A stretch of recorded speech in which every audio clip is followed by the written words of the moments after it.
12장에서 이제 독자 이삭을 번제로 드리라라고 하는 장면까지 왔습니다. 그러니까 여러분, 우리가 아브라함의 일생을 보편적으로 잘 알고 있어요. 그런데 저하고 이제 다시 한번 색다른 관점에서 조명을 해보고 있는 거죠. 이 일 후에 22장 1절에 하나님이 아브라함을 시험하시려고 그를 부르사 아브라함아 하시니 그가 이르되 내가 여기 있나이다 라고 이야기합니다. 여러분, 여태까지 21장까지는 아브라함에게 그 언약이 이루어졌어요, 안 이루어졌어요? 안 이루어진 언약이 이루어지는 과정이었잖아요. 근데 언약이 다 이루어지고 난 다음에 하나님이 시험하시려고 한대요. 그러면 여러분, 하나님을 우리는 시험하시는 분이실까요?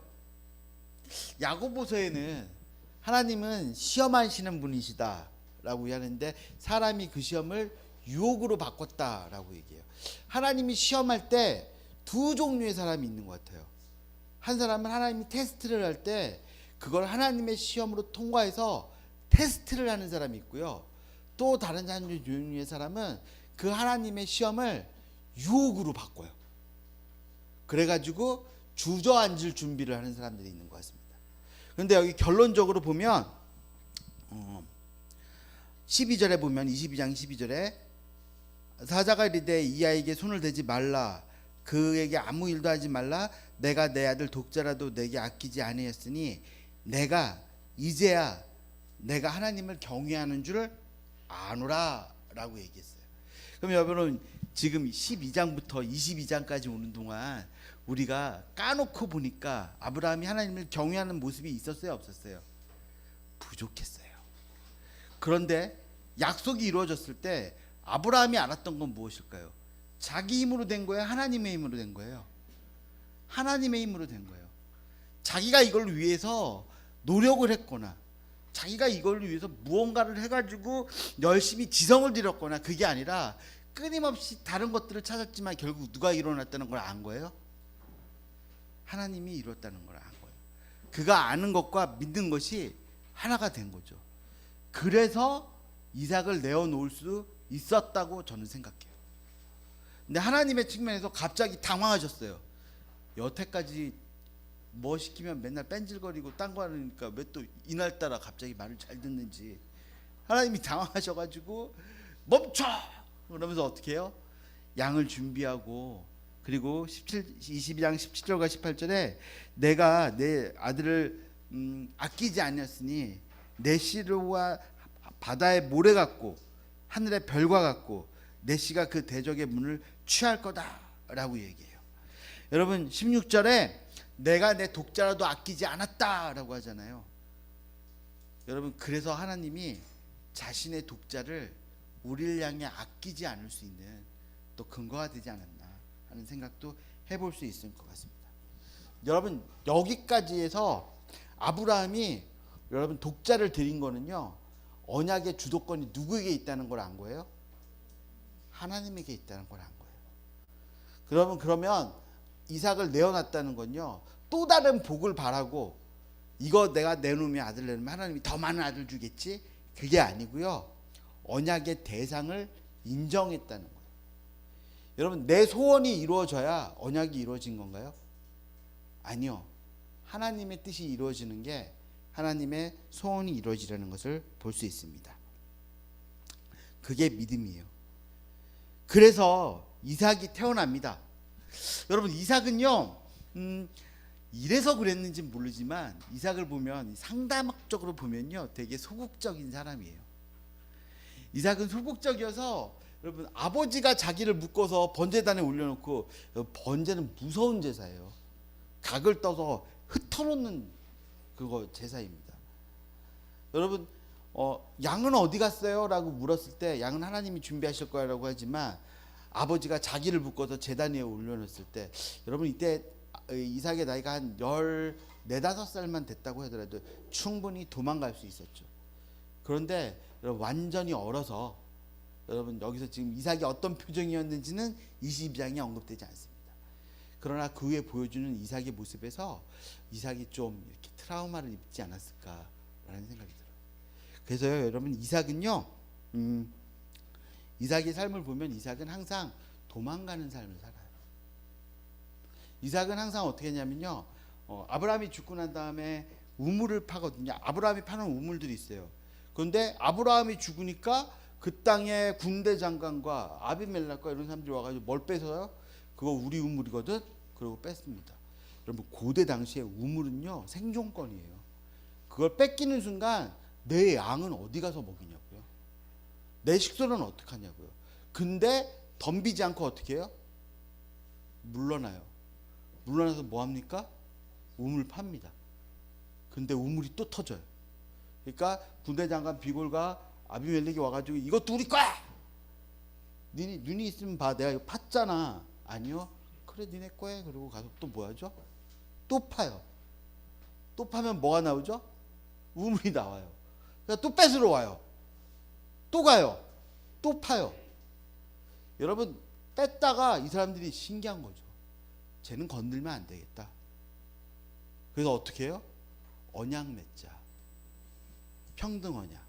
여러분 도망만 다녔는데 가는 데마다 했는데 하나님이 축복해 주시는 그 축복 때문에 여러분 그 세상의 권세가 와서 동등한 언약을 맺자라고 하는 게 이삭의 이야기예요. 이삭의 일생에서. 그러니까 여러분 하나님의 사람이 아주 강하게 쟁취하고 용맹스럽게 나가는 것도 필요하지만 여러분 쭈삣거리고 뒤로 물러나는 것 같지만 뭐가 이루어지는 거예요? 하나님의 말씀이 이루어지고 하나님의 뜻이 이루어지는 것이 이삭의 모습인 걸 볼 수 있습니다. 여러분 원수 갚지 마십시오. 억울하다고 여러분 소리 안 쳐도 됩니다. 하나님과 함께 가서 거기서 하나님과 함께 하십시오. 이삭은 하나님과 함께 했던 사람입니다. 그런 그에게 두 아들이 있었어요. 그 두 아들은 누구죠? 예. 자, 이제 25장에 아브라함이 죽었습니다. 근데 여기서 잠깐만. 사레가 죽었을 때 세겜 땅의 한 귀퉁이에 굴을 하나 사요. 막벨라 굴을 삽니다. 그 땅이 기럇 여아림이라고도 하고 기럇 여아림은 아니고 죄송합니다. 헤브론이에요. 헤브론. 그 헤브론이라는 땅을 사가지고 사레가 장사되고 거기 또 누구도 장사가 돼요? 아브라함도 거기 장사가 돼요. 그러면 그 이스라엘 땅에서 가나안 땅에서 제일 되찾아야 되는 제일 소중한 땅이 어딜까요? 막벨라 굴이 있는 헤브론이겠죠.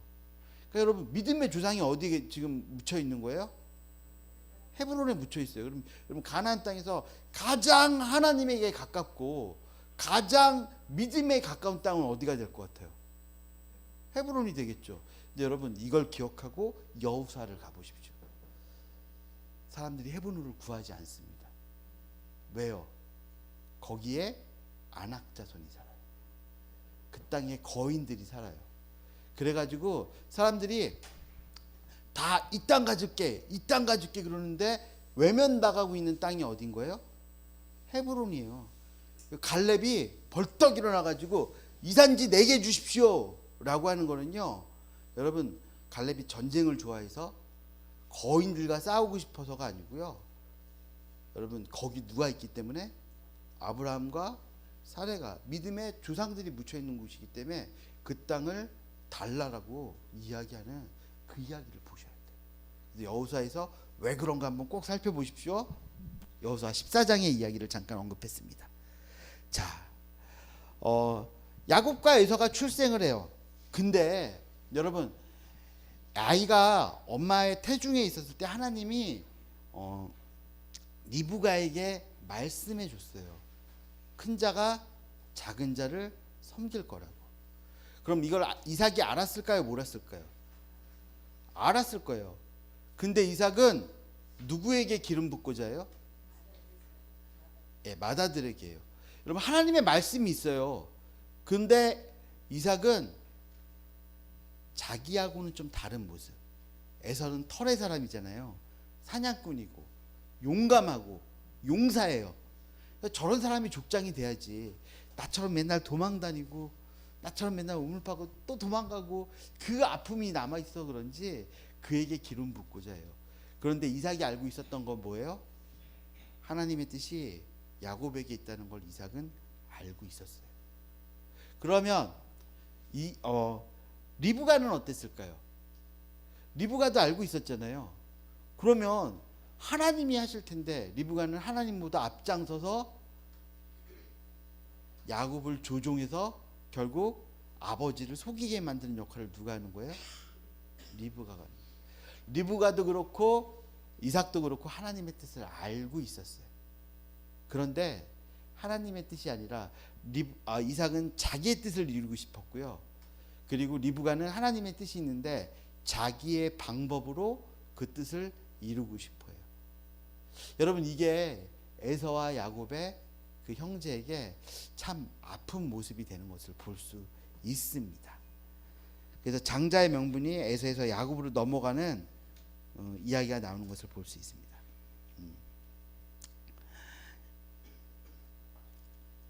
자, 25장 23절 한번 볼까요?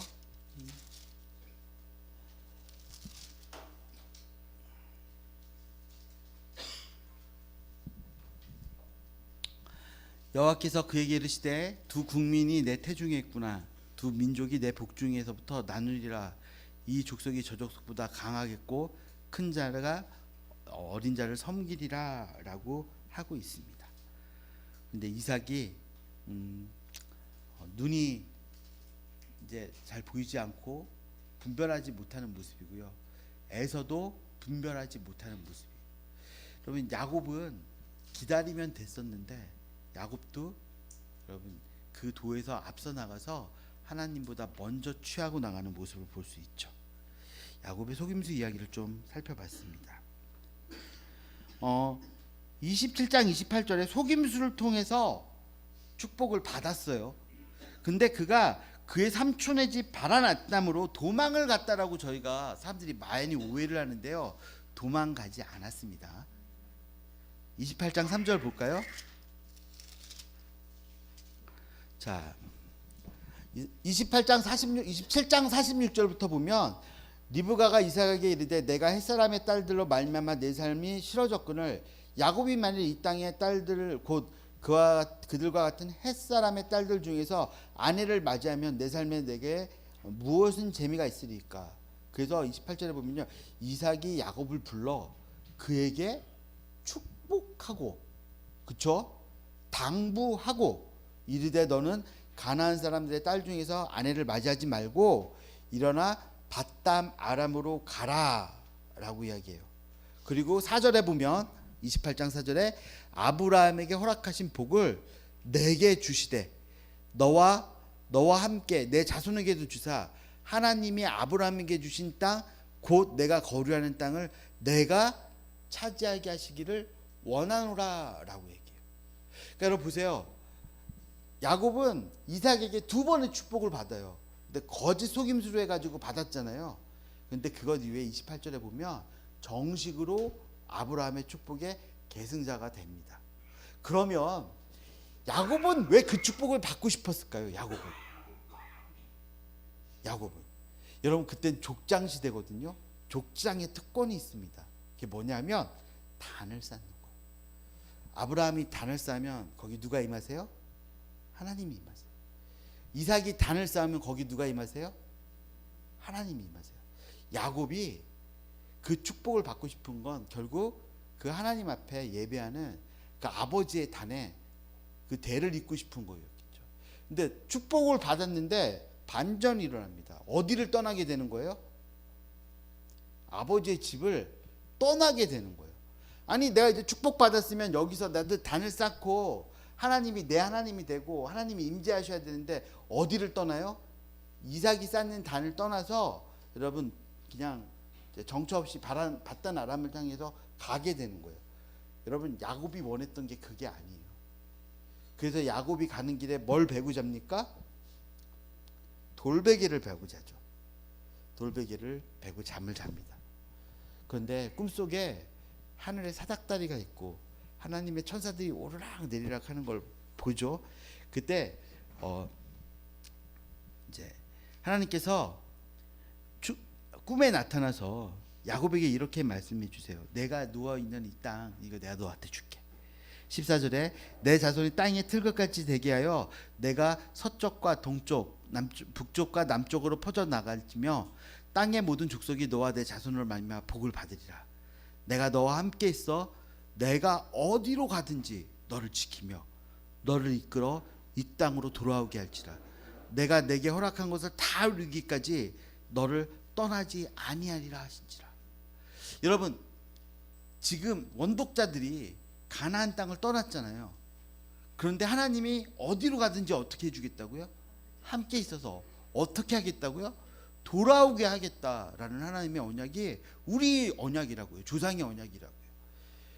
그리고 16절에 보면 야곱이 잠에서 깨어 이르되 여호와께서 여기 계시네. 근데 내가 알지 못했다. 그럼 여태까지 야곱이 알고 있었던 하나님은 어디 임한 하나님이에요? 이삭이 쌓고 있는 단에 임한 하나님이잖아요. 근데 그 하나님이 어디도 계세요? 여기도 계시네 라는 걸 깨달은 거예요. 임마누엘, 어디를 가든 하나님이 우리와 함께 하시는, 그걸 경험한 게 야곱이에요. 그게 축복입니다. 그런데 야곱이 뭐라고 했는 줄 아세요? 일어나서 돌베개를 딱 세우고 뭘 붓죠? 거기에 기름을 부어요. 여러분, 레위기에 보면 돌이나 나무를 세우지 말라고 그래요. 여러분, 이게 마체바라고 하는 가나안 사람 지역의 사람들이 살았던 곳에 있었던 우상 숭배의 행동입니다. 그러니까 여러분 보시면 창세기 안에서는 형제끼리 결혼하잖아요. 사라하고 아브라함하고 누이지간이에요. 그런데 레위기에서는 그 형제 자매끼리 결혼하면 된다 안 된다? 안 된다라고 하는 새로운 기준이 제어되는 거죠. 그러니까 이 창세기는 그 이전에, 율법 이전에 쓰였다는 것을 알 수 있게 되는 증거가 되기도 합니다. 그런데 기름을 딱 붓고 나서 서원을 해요. 그리고 뭔지 아세요? 자, 18절에 야곱이 아침 일찍 일어나 베개로 삼았던 돌을 가져다가 기둥으로 세우고 그 위에 기름을 붓고 그곳의 이름을 베델이라 하였더라. 이성의 옛 이름은 루스더라. 야곱이 거기서 서원을 합니다. 이르되 하나님이 나와 함께 계셔서 내가 가는 이 길에서 나를 지키시고 먹을 떡과 입을 옷을 주시어 내가 평안히 아버지의 집에, 이상하죠? 돌아오게 하시면. 여러분, 하나님 지금 여기서부터 너의 하나님이 되어주겠다고 하잖아요. 근데 야곱이 여기서 조건을 거는 거 보이세요? 돌아오게 하시면. 그렇죠? 여호와께서 나의 하나님이 되실 것이요. 하나님은 지금 난 너의 하나님이다라고 그랬잖아요. 근데 야곱은 그때가 되면 뭐가 될 거라고요? 하나님이 될 거고, 나의 하나님이 될 거고, 그리고 내가 기둥으로 세운 이 돌이 하나님이 집이 될 것이요. 그리고 하나님께서 내게 주신 것에서 모든 것을 10분의 1을 그때 내가 반드시 드리겠다는 거예요. 여러분, 하나님 당황할 것 같지 않으세요? 하나님이, 야, 제가 축복 받았네. 야, 네가 누운 이 땅 너에 줄게. 네가 밟는 땅 너에게 줄게. 너의 자손을 하늘의 별처럼 바다의 모래처럼 많게 해줄게. 그리고 꿈속에 나타나가지고 막 사닥다리 보여주고서는 어디 가든지 내가 너와 함께 있을 거야. 그러면 야곱이 일어나서 아멘 해야 되는데, 야곱이 일어나가지고 하는 말이, 하나님 여기 계셨군요. 내가 몰랐습니다. 근데 하나님, 내가 가는 길에서 하나님이 나를 돌아오게 하시면 그때 하나님이 내 하나님이 될 거예요. 그때 내가 하나님에게 11조를 드릴 거고, 지금이 아니라 그때 여기가 하나님의 집이 될 거예요 라고 뭐 걸어요? 조건 걸어요. 이런 황당한 사람이 어디 있습니까? 여러분, 그리고 28장부터 여러분 33장까지요, 야곱이요, 그 자기가 내걸었던 조건 때문에 그런지 모르겠지만 여러분 속임을 당합니다. 여태까지 속였잖아요. 근데 이제 속임을 당하고 속고 속이는 그 일들을 해요. 근데 거기서 야곱은 수없이 머리를 쓰죠.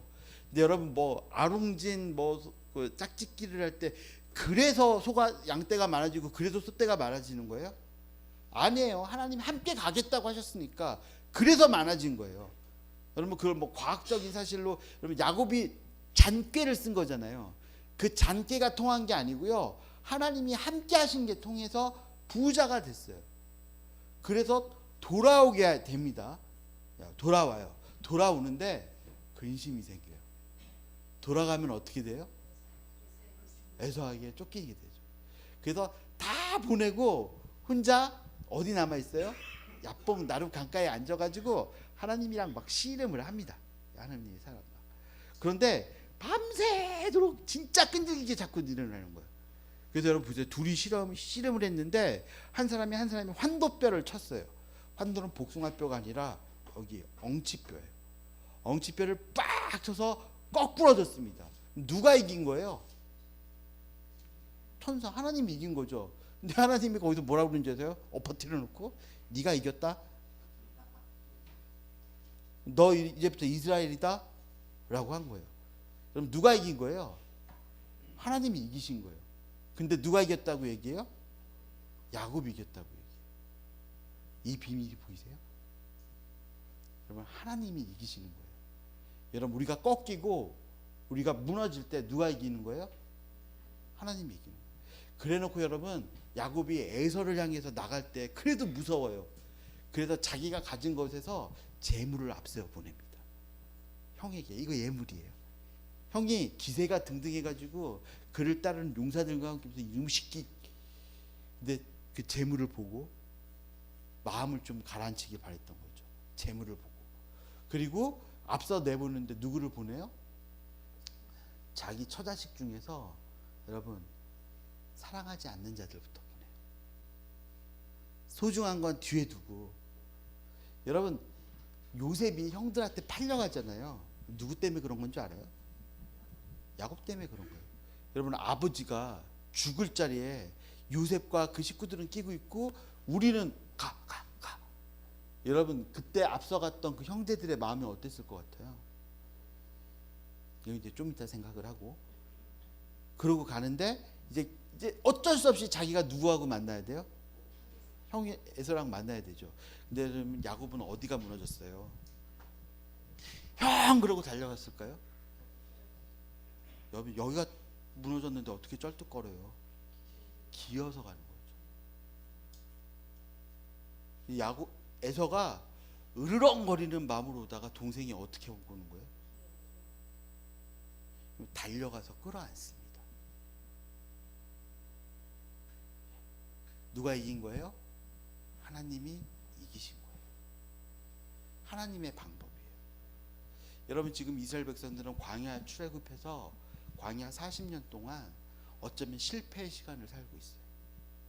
그들의 불순종 때문이지만 약속의 땅에 놀랍게 승리하면서 들어가는 것이 아니라 심판의 시간을 겪고 있는 것 같아요. 근데 하나님이 그 사람들 보고 뭐라고 하는 줄 알아요? 내 군대다, 내 이스라엘이다 라고 이야기해요. 그리고 너희가 그 땅에 들어가서 전쟁에 승리하라고 그래요. 여러분 이기는 게 아니고요, 지는 것 같지만 이기는 그 원리가 여기 있는 것 같습니다. 그래서 야곱이 돌아왔죠. 야곱이 위기를 통과했어요. 형이 와가지고, 여러분 제일 두려웠던 형이 와가지고 나를 어떻게 해줬어요? 끌어안아줬어요. 화해를 했어요. 그러면 야곱이 하나님하고 약속했었잖아요. 하나님이 다시 돌아오게 하셨죠. 부자가 되게 하셨죠. 돌아오게 하면 에서가 했던 게 뭐예요? 야곱이 했던 약속이 베델로 돌아오게 하시면 여기가 집이 되고 11조 되게 하고 그렇게 하겠다고 했잖아요. 근데 베델로 갔을까요? 안 갔을까요? 안 갔어요. 어디 살아요? 세겜에 머무릅니다. 세겜에 머무르다가 무슨 일이 일어나요? 말씀하신 것처럼 그의 딸 딥나가 세겜 족속에게 해를 당하고, 여러분 진짜 수치를 당하는 일이 일어나요. 그때 시므온과 레이가 일어나가지고요, 그 세겜 족속이 할례를 받고 누워 있을 때 둘이 가서 여러분 그 둘을 아주 그 세겜 족속을 아작을 내버립니다. 근데 이게 야곱이 얼마나 무서웠는 줄 아세요? 야 잘했어 이겼어가 아니라 니들 왜 그랬냐, 막 두려움이 임하는 거예요. 우리 죽게 됐다. 어떡하지? 그러고 있는 거예요. 왜 그럴까요? 여러분 이때 가나안 족속은요 30개 이상의 족속이 있는데 결혼을 통해서 연맹을 맺어요. 연맹을. 그래서 이 족속을 건들잖아요. 그럼 이 족속에 시집와 있는 옆 부족을 같이 건드는 게 되는 거예요. 그래서 세겜 족속이 멸망을 하거나 죽임을 당했다면 그 근처에 있는 동맹 맺은 동맹 국가들이 어떻게 해요? 힘을 모아서 저 따위 저 야곱 같은 것들 그리고 내려오면요 도저히 상대가 안 되는 거예요. 그래서 35장에 그때 뭐가 생각이 나는 줄 아세요? 베델로 올라가죠. 베델로. 하나님이 야곱에게 이르시되 35장 1절에 야곱에게 이르시되 일어나 베델로 올라가서 거기서 거주하며 내가 내 형 에서의 낯을 피하여 도망하던 때에 내게 나타났던 하나님께 거기서 제단을 쌓아라. 그러니까 여러분 야곱은요 축복받고 꿈꿨는데 여태 제단 쌓았어요, 안 쌓았어요? 안 쌓았어요. 하나님 앞에 약속했던 베델로 갔어요, 안 갔어요? 안 갔어요. 그런데 고난이 왔을 때 하나님이 어떻게 하세요? 베델을 생각나게 베델을 올라가요. 근데 이때 보시면요 2절에 보면 야곱이 이에 자기 집안 사람과 자기와 함께 모든 자에게 이르되 너희 중에 있는 이방 신상을 버리고 자신을 정결하게 하고 너의 의복을 바꾸어 입으라. 그럼 여러분 여태까지 야곱이 집에 뭐가 있었다는 거예요? 이방신의 우상이 있었고 귀걸이 코걸이 그런 이방을 섬기는 일을 한 거예요. 하나님은 내 하나님이 되실 겁니다 그래놓고 이러고 살고 있었다고요. 그래서 여러분 야곱의 삶에서 여러분이 잘 아는 야곱의 속임수가 있을 거예요. 그런데 여러분이 이날 이후로 기억하실 건 두 번의 베델을 기억하세요. 하나님을 만났던 베델, 그리고 야곱이 잃어버리고 있었지만 야곱의 위기 가운데 하나님이 어디로 올라오라고요? 베델로 올라오라고 했던 그곳이요. 민수기를 잠깐 보겠습니다.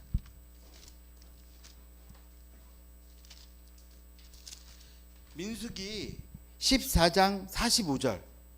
이게 배경이 어떻게 되냐면요 하나님께서 가데스 바네아에서 이스라엘 백성들이 12 정탐꾼을 갔다 온 다음에 막 하나님이 이제 40년 동안 너희가 방황이 될 거야 막 그러거든요. 그런데 이스라엘 사람들이 아니에요 하나님 우리가 올라갈게요.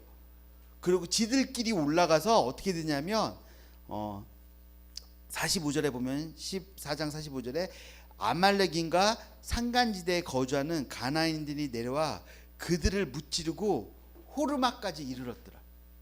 그러니까 여러분 하나님과 함께하지 않고 이 사람들이 자기들끼리 올라갔다가 가나안 지역에 있는 사람들이 와가지고 어디까지 쫓겨났다고요? 호르마까지 쫓겨났잖아요. 근데 호르마가 무슨 뜻이냐면요 완전히 박살났다는 뜻이에요. 전멸했다. 그러니까 하나님 없이 올라갔다가 어떻게 된 거예요? 전멸했어요. 그런데 여러분 잠깐만요. 21장 3절. 예, 민수기 21장 3절. 여호와께서 이스라엘의 목소리를 들으시고 가나안 사람들을 그들의 손에 넘기심에 그들과 그들의 성읍을 다 멸하리라. 그러므로 그곳의 이름을 호르마라 하였더라. 호르마가 두 번 나오죠. 근데 지금 14장에 나왔던 호르마는요 가나안 땅에 올라가다가 박살났던 그 호르마예요. 그런데 지금 방금 찾아봤던 그 호르마는요 40년이 지나고 첫 번째 전투입니다. 근데 그때 호르마는 누가 호르마의 승자가 된 거예요? 이스라엘 백성이 호르마의 승자가 돼요. 여러분 베델과 베델이 있는 것처럼 이스라엘 백성에게도 호르마와 또 다른 의미의 호르마가 있는 거예요. 실패의 자리, 무너짐의 자리가 하나님이 다시 회복시켜주는 자리가 되는 거예요. 지금 두 베델을 지금 생각하셔야 될 것 같습니다. 그래서 9절에 35장으로 창세기 35장으로 들어오셔서요. 보시면 그래서 9절에 야곱이 밧단 아람으로 돌아오매 하나님이 다시 야곱에게 나타나사 그에게 복을 주시고. 그럼 여태까지 나타났다는 거야, 안 나타났다는 거야? 안 나타났다는 거잖아요. 베델에 올라갈 때까지. 그럼 여태까지 하나님은 어디서 기다리고 계셨어요? 베델에 올 야곱을 기다리고 있겠죠. 지가 한 말이 있으니까. 근데 안 갔어요. 근데 그 야곱에게 위기가 생겼을 때 하나님이 내가 기다리고 있는 이곳으로 와라. 하나님의 집으로 와라.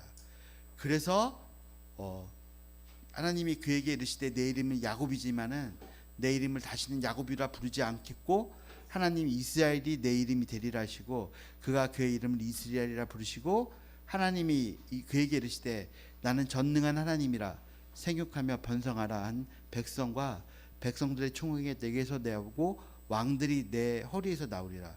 내가 아브라함과 이삭에게 준 땅을 내게도 주어 내 후손에게도 그 땅을 주리라 하시고 하나님이 그와 말씀하시던 곳에서 떠나 올라가시는지라.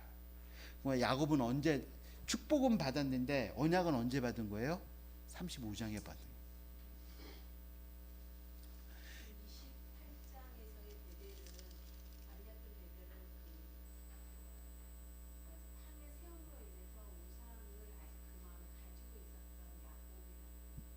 거예요.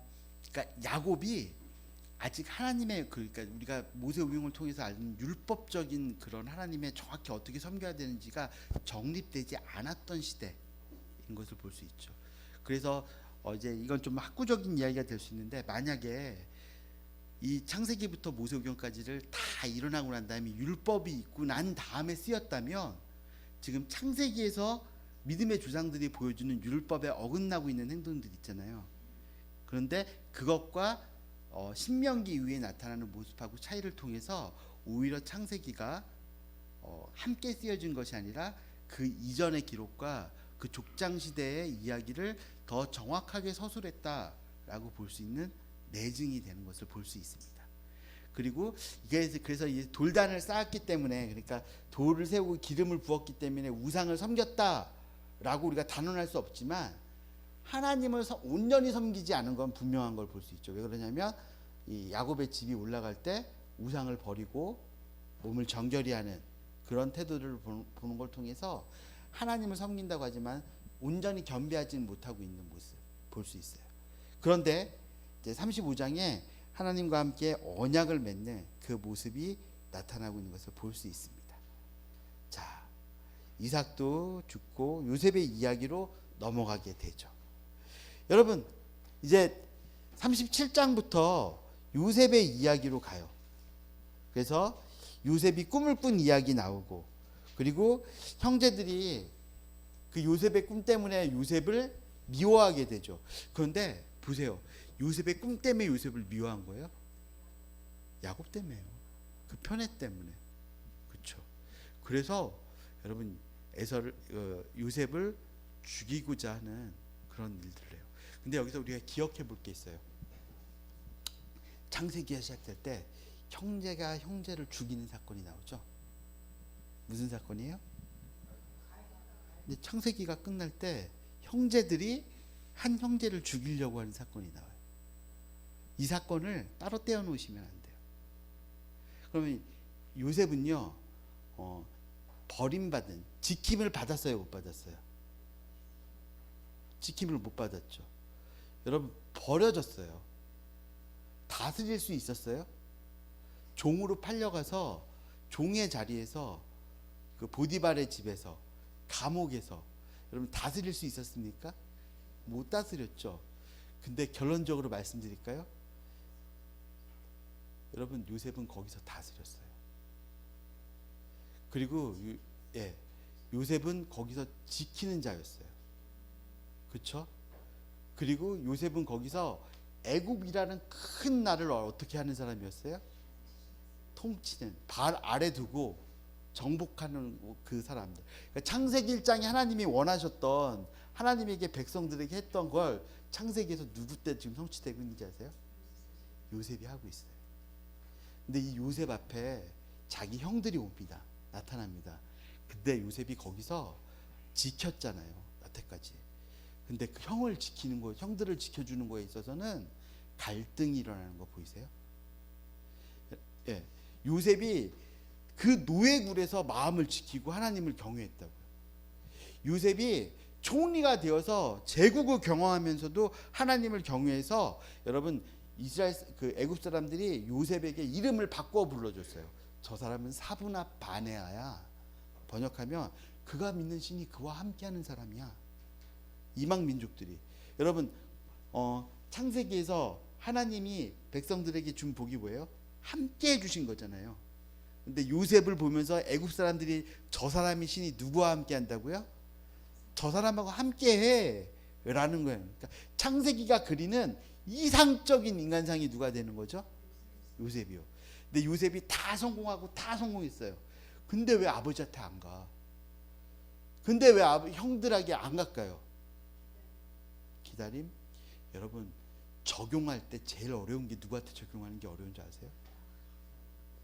가족이요.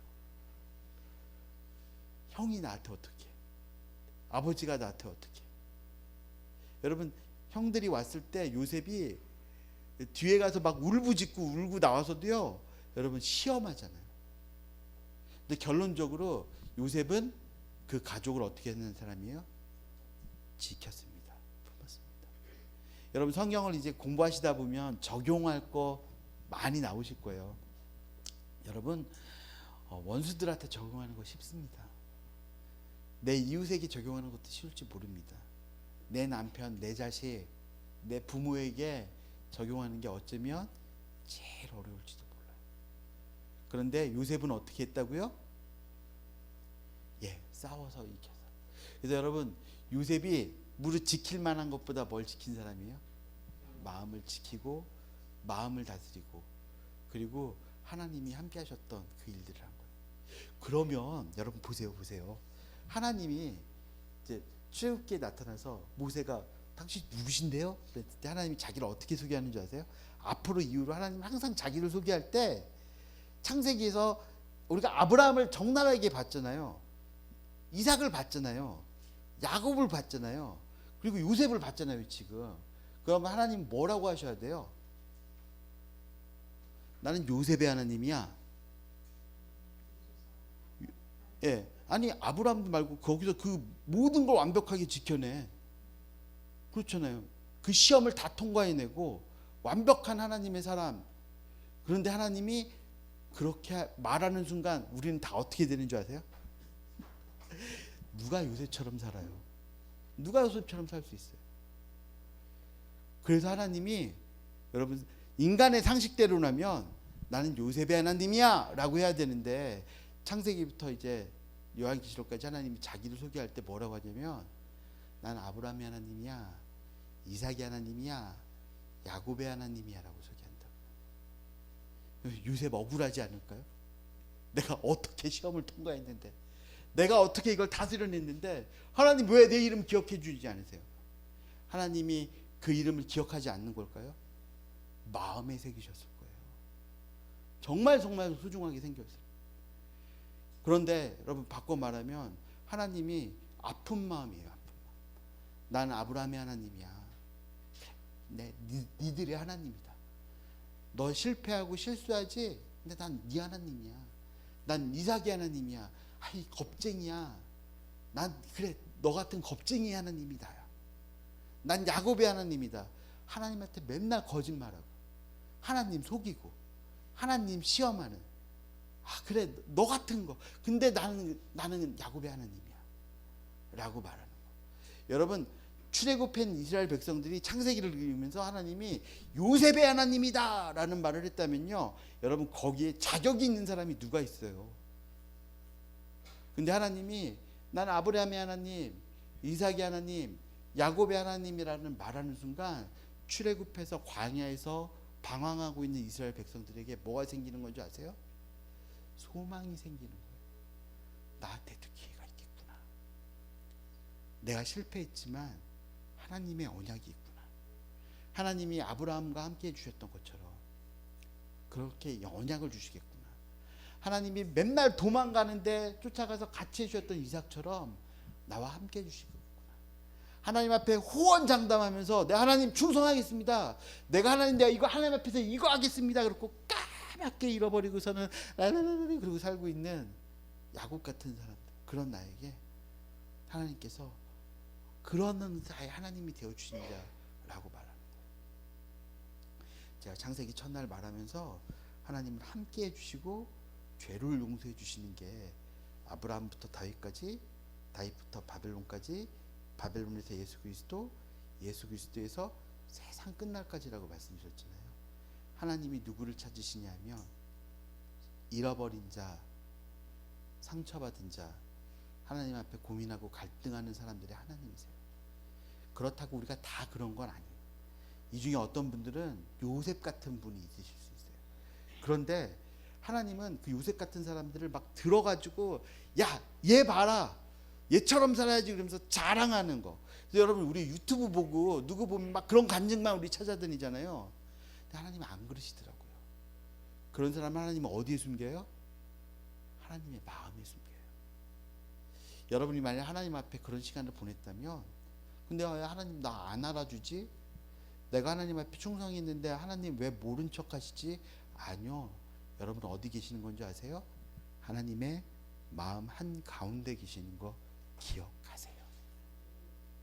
자, 여기까지 지금 좀 제가 시간이 없어서 쭉 넘어왔는데요. 봤어요. 근데 49장은 우리가 좀 보고 넘어가야 됩니다. 왜 그러냐면요, 49장에 야곱이 유언을 해요. 12아들을 다 모아놓고요 유언을 하는데, 야곱의 축복이 아니라 야곱의 저주 같아요.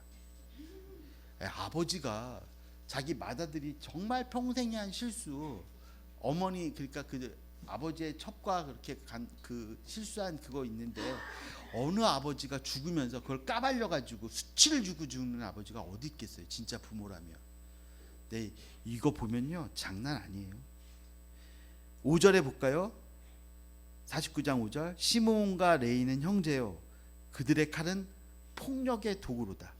내 호나 그들의 모의에 상관하지 말지어다. 내 영광아 그들의 집회에 참여하지 말지어다. 그들이 그들의 분노대로 사람을 죽이고 그들의 혈기대로 소의 발목에 힘줄을 끊었음이로다. 그 노음이 혹독하니 저주를 받을 것이요, 분기가 맹렬하니 저주를 받을 것이라. 내가 그들을 야곱 중에서 나누며 이스라엘 중에서 흩으리로다. 저주죠, 저주. 그런데 신명기를 보셔야 돼요. 여러분 신명기에 보시면 모세의 축복이 나오거든요. 모세의 축복에서 8절을 한번 볼게요. 자, 33장 8절입니다.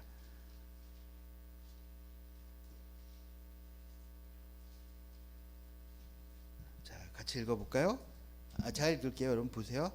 레위에 대하여는 일렀으되 주의 둔민과 우림이 주의 경건한 자에게 있도다. 주께서 그를 마사에서 시험하시고 무리바 물가에서 그와 다투셨도다. 그는 그의 부모에게 대하여 이르기를 내가 그들을 보지 못하였다 하며, 그의 형제들을 인정하지 아니하며 그의 자녀들을 알지 아니한 것은 주의 말씀을 준행하고 주의 언약을 지킴으로 마음이 아므미로다. 주의 법도를 야곱에게 주의 율법을 이스라엘에게 가르치며 주 앞에 분향하고 온전한 번제를 주의 제단 위에 드리리로다 라고 말하고 있어요. 여러분 그 야곱이 했던 저주 같은 게 신명기 30장에서 제사장의 축복으로 바뀌어 있는 거 보이세요? 도대체 모세오경 안에 무슨 일이 있었을까요? 그거 이제 여러분이 공부하시면서 찾으셔야죠. 회개하면서. 여러분 네 맞습니다. 그런데 그 절대절명의 순간에 하나님 앞에 선 사람들이 레위 지파예요. 그리고 그때 레위 지파들이 출애굽기에 보면 하나님 앞에 펴서 사람들을 심판하잖아요. 근데 여러분 보세요. 부모를 모른다고 하고 자식을 모른다고 하고. 그러니까 하나님의 분노로, 하나님 때문에 여러분 그 하나님을 향해서 포기하는 것들이 있었던 사람들, 그거죠. 그래서 결론적으로 말씀드리면요, 야곱의 저주가 이루어져요, 실제로. 그래서 시므온 지파는 땅을 얻지 못했습니다. 그래서 유다 지파에 속해 있는 지파가 되고요, 레위 지파도 자기 기업이 없습니다. 레위 지파는 어떻게 돼요? 이스라엘의 그 12지파 가운데 흩어져서 살게 되는 거예요. 이건 그 야곱의 저주가 성취된 거예요. 그렇지만 신명기 33장에 나타나는 모세의 축복을 통해서 본다면, 여러분 하나님 앞에서 실패했다고 실패로 끝나는 게 아니라 회복으로 돌아서는 그 비밀이 있다는 것도 좀 아셨으면 해서 제가 해요. 이거 말씀드린 거예요. 그러니까 창세기에서 딱 보고 끝나면 안 되고 어디서 찾으셔야 된다고요? 신명기에서 찾으셔야 돼요. 자, 여기까지 제가 짧은 시간이었지만 여러분 아브라함과 이삭과 야곱과 요셉의 이야기를 말씀 주셨어요. 정리할게요. 여러분, 하나님은 온전히 창조하셨습니다. 하나님의 창조에 부족함이 없습니다. 그런데 왜 세상이 이 모양일까요? 다스리지 않고 지키지 않고 정복하지 않아서 하나님보다 더 높아진 것들이 생기고, 세상을 경작하지 않아서 세상이 우리를 경작하고, 내가 내 이웃과 내 가족을 지키지 않아서 여러분 버림받고 상처받고 찢겨지는 세상. 그래서 세상이 이 모양인 거예요. 그래서 하나님이 거기에 솔루션으로 누구를 선택하신 거예요? 아브라함을 선택하셔서 그 아브라함과 함께 시작하셨죠. 근데 그게 첫날 했던 거, 그게 성공했어요, 실패했어요? 이스라엘의 역사 안에서 실패했어요. 그래서 누가 오셨어요? 예수님을 통해서, 예수 그리스도부터 시작해서 세상 끝날까지 하나님이 함께 하시는 역사가 있을 거라는 거예요. 그런데 창세기로 돌아서 보면 그 솔루션을 불렀는데, 그 솔루션 안에 있었던 사람이 아브라함 같은 사람, 이삭 같은 사람, 야곱 같은 사람이어서 나에게도 소망이 있는 거예요, 없는 거예요? 있는 거예요. 요셉이 그 모든 걸 다 이루고 하나님 앞에서 성취해서 자랑할 만한 거 있지만, 하나님은 그 이름을 어떻게 하셨다고요? 마음에 새기시고, 좋게 말해서 마음에 새기신 거고, 여러분 잘못 말하면 쌩까시고. 여러분 이게 은혜예요. 이게 은혜예요. 그래서 여러분, 우리가 하나님 앞에 의롭게 나가는 건 자격 없는 네임으로 나가는 거지, 우리의 의로움으로 나가는 게 아니라는 그 영원한 진리가 창세기에도 나타나는 것 같습니다. 여러분 어떠세요? 다스리고 싶어지세요? 여러분 하나님을 대적해 높아진 저것들을 정복하고 싶으세요? 하나님과 함께 경작하면서 살고 싶으세요? 여러분, 경작하지 않는 마음에 대해서 세상이 뭐라고 말하냐면 이렇게 말하고, 그러니까 경작하지 않고 지키지 않고 다스리지 않는 마음에 대해서 요즘 세상이 설명하는 용어들이 생겼더라고요. 우울증, 쓸쓸함. 아니요, 여러분 마음을 지키고 마음을 하나님 앞에서 경작하고 나갈 수 있을 때 하나님은 그 마음을 새롭게 해주시고, 하나님이 창조하시는 그 창조의 기쁨이 우리의 마음 가운데 지속된다고요. 그게 하나님의 능력이라고요. 믿으십니까? 아멘. 자, 제가 기도하겠습니다. 하나님, 세상은 우리에게 말합니다. 하찮다고. 세상은 우리에게 말합니다. 너 못생겼다고. 능력 없다고. 너는 볼품 없다고 말합니다. 그러나 하나님 우리에게 말씀해 주셨습니다. 내가 너를 기억한다. 너는 내 형상이다. 내가 너에게 권세를 줬다.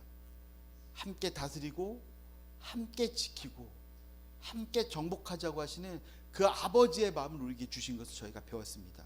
하나님과 함께 다스릴 수 있는 자리에 서게 해주십시오. 하나님과 함께 지킬 수 있는 사람이 될 수 있도록 도와주십시오. 주님, 하나님과 함께 하나님을 대적하여 높아진 저것들을 정복하고 발 아래 두며 하나님의 영광의 자리에 두는 저희들 될 수 있도록 도와여 주시옵소서. 그래서 주님, 저희의 마음을 주님께 드립니다. 주님, 저희의 마음을 경작할 수 있는 힘을 주셔서, 하나님, 요셉이 그랬던 것처럼 우리도 상황을 탓하는 것이 아니라 어떠한 상황, 죽을 자리에 들어가 있을지라도 하나님과 함께 연단하며 배우며 하나님 앞에 나갈 수 있는 힘을 허락해 주십시오. 주님, 혹시 우리가 아브라함 같습니까? 혹시 우리 믿음이 없습니까? 혹시 우리가 겁쟁입니까? 혹시 우리가 하나님을 향해 사기치고 속이고 거짓말을 했습니까?